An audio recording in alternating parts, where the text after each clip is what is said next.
The body on the table today died with $12 billion in annual revenue still fresh on its lips. At its peak, it ran roughly 700 stores and employed around 60,000 people. It practically invented the electronic superstore, the place where America went to buy its televisions. A famous business book studied it as a model of greatness, a company built to last.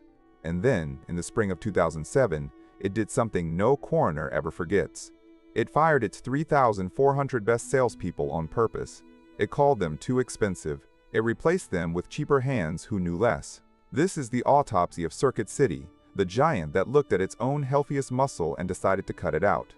Every corpse was once young, and this one was born in 1949 in Richmond, Virginia.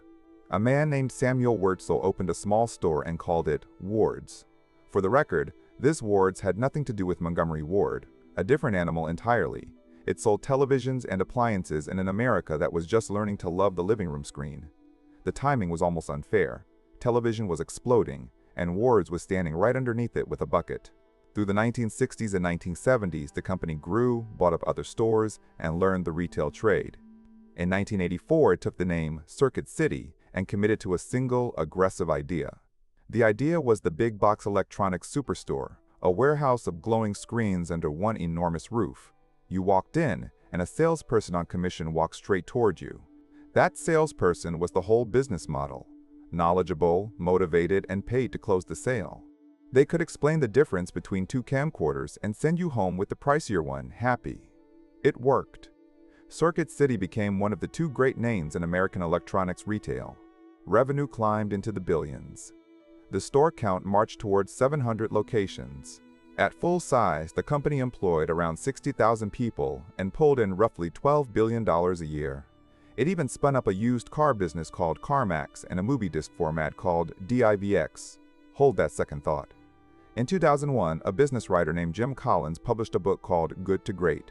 It became one of the best-selling business books of its era, required reading in boardrooms everywhere. Collins studied the short list of companies that had leapt from ordinary to exceptional and stayed there. Circuit City was on that list, held up as proof that disciplined management builds something that endures. Investors read that chapter and felt safe. The patient, they were told, had excellent bones.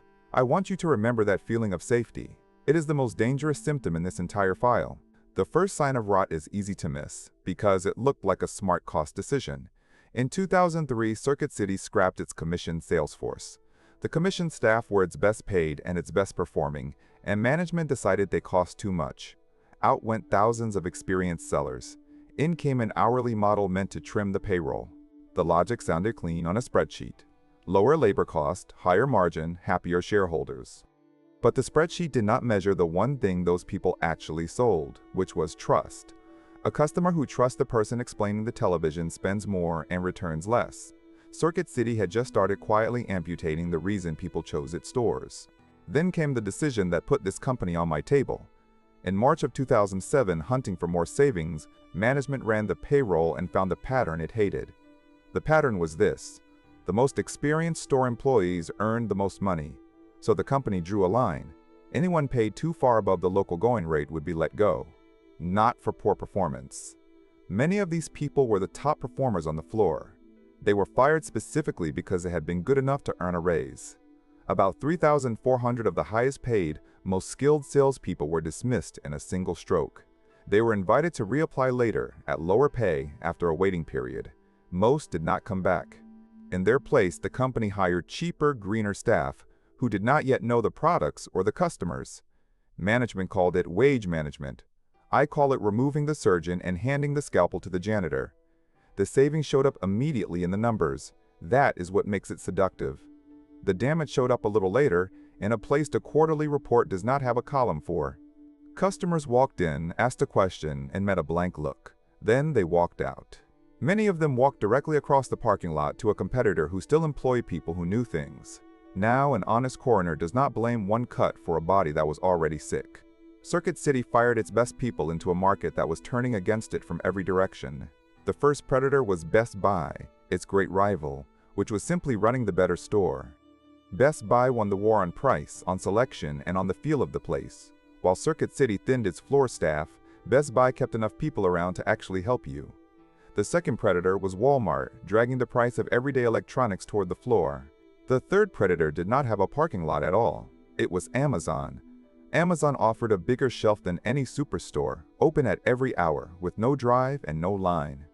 A giant box full of televisions is a wonderful thing until the whole store fits inside a phone. The company had also wasted years and money on distractions it could not afford. Remember DIVX, that movie disc format from the late 1990s? It was a costly flop that went nowhere. It had spun off CarMax, letting go of a genuinely good business it had built with its own hands. And the executive suite churned. Leadership changed hands while the strategy drifted. So the patient was already anemic, already losing blood slowly when it chose to open a fresh wound.